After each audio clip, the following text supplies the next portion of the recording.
Magandang araw mga kapuso, narito na po tayo sa episode 477 ng Abot Kami na Pangarap.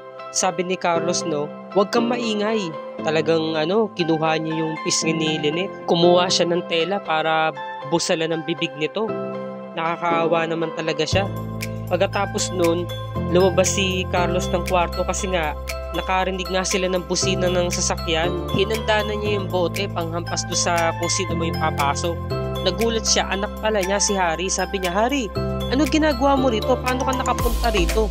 Paano mo natunto ng lugar namin? Dad, tinatawagan kasi kita. Hindi ka sumasagot sa mga calls ko. Tumawag sa akin si Tito Gary. Sabi niya, nabili mo na raw tong property na to. Ba't nga ba hindi ka sumasagot sa mga calls ko?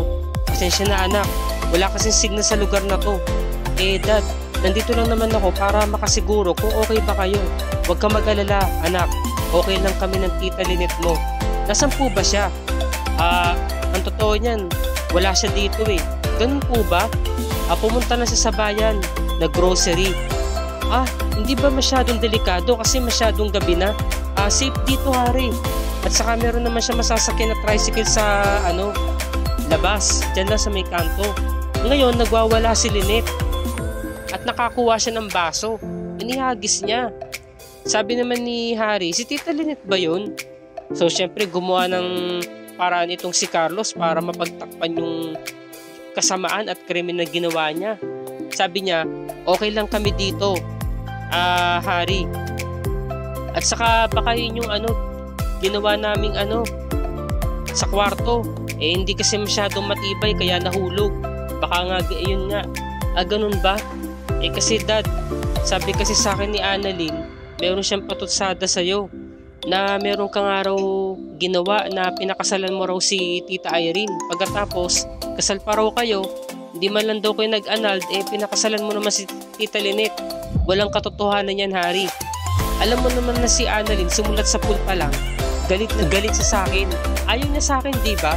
Kaya ngayon, gumagawa siya ng paraan para sirain kaming dalawa ng Tita Lynette mo. At saka meron pang isa pang dahilan, Dad. Meron pang isang issue. Ano na naman ba yun? Usapan kasi sa hospital, sa Eastridge kanina, na ang sabi nga ni Dr. Katie, meron ka raw kinalaman sa pagkamatay ni Tita Irene. Ulitin ko lang tanong ko, Dad. Involved ka ba sa pagkamatay niya at sa pagkawala niya? Anak, ilang ulit ko ba sinasabi sa'yo, inosente ako. Hindi ko magagawa sa Tita Irene mo yun. Wala akong kasalanan. Wala akong dahilan para gumawa ng krimen. Okay? Tatawag ako sa lawyer ko para linisin ang pangalan ko.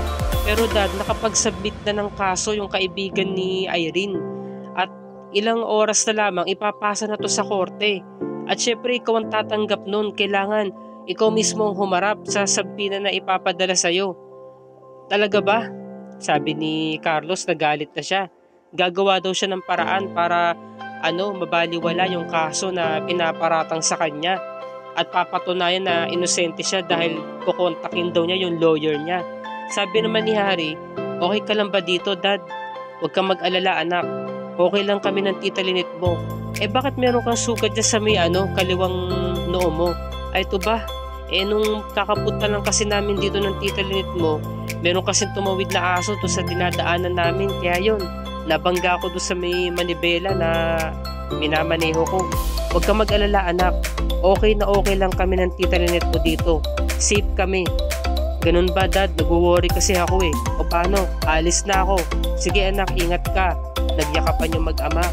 Ngayon, sabi ni Carlos, ihatid na kita. Nung sinarado niya na yung pintuan, galit na galit siya. At nagmadali siyang umakyat papunta sa kwarto ni Lynette. Sabi ni Lynette, tulong, nagwawala pa rin siya. Basag na yung lampo, sayang, ganda pa naman. Sabi naman ni Giselle, alam mo, Obeng, sana okay lang talaga itong si Lynette. Ayoko talaga na mapahamak siya at sana makita na siya. Hindi na tayo makakapaghintay pa sa kung mga update ng mga pulis. Dapat gumawa na tayo ng paraan, tama ka ate. Dapat kumilos na tayo. Sumingit si Justin, sabi niya, excuse me tito, pasensya na kung nabother ko yung usapan nyo. Pwede naman ako makatulong kasi meron akong hinard na private investigator. Alam nyo naman na nakatulong sa akin, di ba? nalaman ko yung mga ibang detalye tungkol sa buhay ni Irene Benitez. So sabi naman ni Dr. Tanyag ni RJ, hindi ba to makakaabala sa'yo, Justin? It's okay, i-handle na namin to, tatawagan ko na lang si Froilan. Tito, masyado na po kasi akong involved dito sa issue.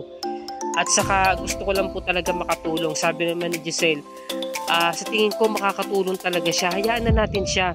Maraming salamat, Justin. Sige, Justin, hindi na ako tatanggi. Sige po, Tito, excuse me. Tawagan ko lang po yung private investigator ko. Sabi naman ni Giselle, paano, Obeng, alis na muna ako ha. Sabi niya.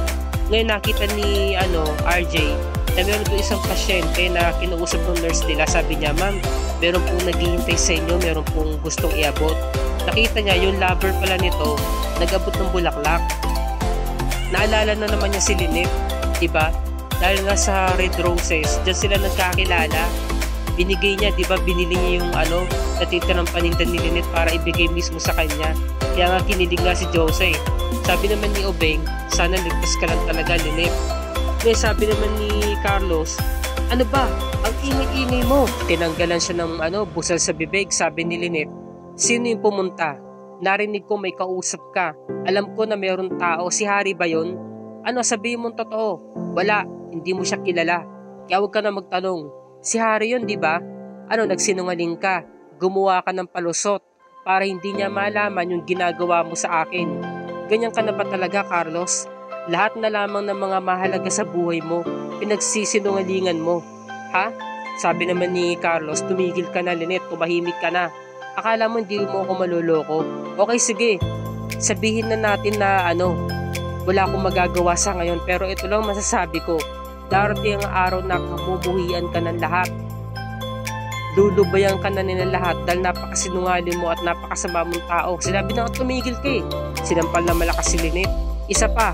Sige, isa pa. Makakatigil ka talaga sa akin. Alam mo, kahit na igapos pa ako dito habang buhay, masasaktan pa rin kita, sabi ni Lynette. Diba? Dahil sa mga masasakit kong salita. At siguraduhin mo na hindi ako makakaalis dito dahil kapag nakaalis ako dito, patay ka sa akin. Ganun ba? Pinagsusuntok sa binte o parang sa hita yata to si Lynette. Nanghina si Lynette. Nahihirapan siya maglakad tuloy. Diba? Mahihirapan siya makatayo ngayon at nawalan siya ng malay dahil sobrang sakit. Samantalang si Harry nagtanong doon sa mga tambay. Nagiinuman pa nga doon sa may tindahan boss, saan po ba dito yung daan papalabas? Ngayon lang kasi ako nakarating dito Ayan, punta ka lang dyan, diretsuhin mo lang yan, tapos yung unang kaliwa, baybayin mo. Eto, meron pa akong ikukwento sa inyo mga pare. Alam mo ba yung amo ko, si Dr. Carlos Benitez, yung asawa, nabaliw.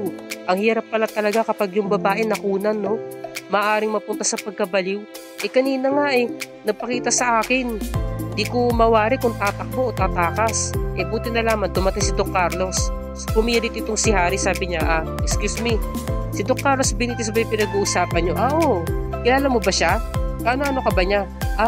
Kilala ko siya pero hindi ko siya nagsinungaling si Harry.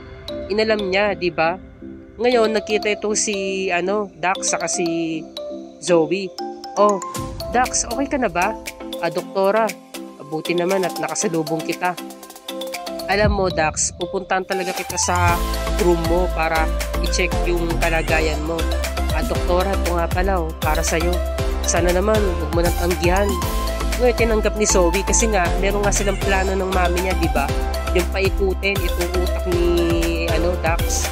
Sabi niya, alam mo, sorry kung napagtarayan kita itong mga nakaraang araw. Nahuli sila ni Justin, sabi niya, wow, hindi naman ako na-inform na Valentine's Day pala ngayon. Pwede ba, Justin? Huwag ka nang umentra dyan, huwag ka nang magbigay ng kulay dyan. Bibisitahin ko talaga yung pasyente ko para alamin ang kalagayan niya. Talaga ba? May sabi naman ni Dax, alam mo, pwede ba huwag ka nga makialam? Binibigay ko to kay doktora para salamat sa kanya yung cake na yan. Sabi niya, no? Kaya walang nanliligaw sa'yo Ngayon tumawag si Harry kay sa papa niya. Sabi niya, Dad, pwede ba akong puntahan dito ako sa may tapat ng tindahan Di pa ako nakakalayo, dito lang ako sa mga 5 kanto. Nasiraan ako, napalatan ako ng gulong Please, dalan mo ko ng gamit dito. Ganun ba, anak? Sige, hintayin mo ako dyan, pupuntahan agad kita. Ngayon nakatingin si Carlos sa may taas, sa may kwarto kung saan nandun si Lynette para matiyak niya na hindi ito makakalabas. At dali-dali agad siyang umalis para puntahan nga si Harry. Yun pala si Harry, nandun na pala sa hardin ng labas ng bahay nila. At sakto, hindi naman nakalak yung gate, kaya nakapasok siya agad. Sabi naman ni Justin, balik tayo dito, sabi niya, well, kung sa kriminal lang naman yung manliligog sa akin, wag na, diba? Kasi ayoko talaga sa mga kriminal. Kagaya na lamang itong doktora mo na meron tinatago. Alam mo, ikaw, magkakagusto ka na nga lang sa tao, doon pa sa taong napaka-mysterious. Sabi naman ni Zoe, pwede ba Justin, tumigil ka na nga? Ha? Huwag ka na nga umepal dito. Ngayon sabi naman ni Justin, okay sige, alis na ako. Nang asar lang talaga si Justin eh. Ngayon sabi naman ni Zoe, huwag mo na siyang pansinin. Kinabahan ako dito mga kapuso kasi ang sama ng tingin ni Dax kay Justin, baka ito yung sunod ng target yun baka patayin niya to diba? Pag gumaling na to sabi niya, doktora, kinilig ako dun maraming salamat at pinagtanggol mo ko, sabi niya. Ngayon ito naman si Harry, natuntun agad yung kwarto na kinaroroonan ni Lynette. Sabi niya, Tita Lynette, nandiyan ka ba? Kasi alam niya nakalock yung pinto maaring nandoon nga si Lynette. Hindi pa siya makasagot kasi nga nawalan nga siya ng malay. Hanggang sa nagising nga siya dahil nga sa sobrang lakas ng sigaw ni Harry. Sabi niya, Harry, ikaw ba yan? Ikaw ba yan, Harry? Opo, Tita Lynette. Ano po yung kalagayan niyo dyan? Harry, tulungan mo ako. Tulungan mo ako, bilis. Gumawa ka ng paraan. Sige, Tita Lynette, gagawa ko ng paraan. Buba siya agad at nakakuha naman agad siya ng susi. Kaya nabuksan niya agad yung pintuan. Pagpasok niya, tumambad sa kanya yung mukha ng nakakaawa niyang stepmother na si Lynette. Naawa siya. Kinalagan niya agad ito, tinanggal niya agad yung lubid. Sabi ni Lynette, nagmamakaawa ko, Harry. Tulungan mo ko makalabas dito, itakas mo ko. Tulungan mo ko. Tita Lynette, huwag kayong mag-alala, nandito na ako. Kinakalagan siya. At dito na po nagtatapos ang review ni Rika para sa araw na to mga kapuso. At kung bago ka pa lamang sa akin channel, kung maaari makahingi ako sa ng subscribe at i-click mo na rin ang bell icon para lagi ka updated sa mga episodes ng Abot Kami ng Pangarap and other GMA shows tulad nito. Maraming salamat po sa inyong panonood mga kapuso and God bless us all.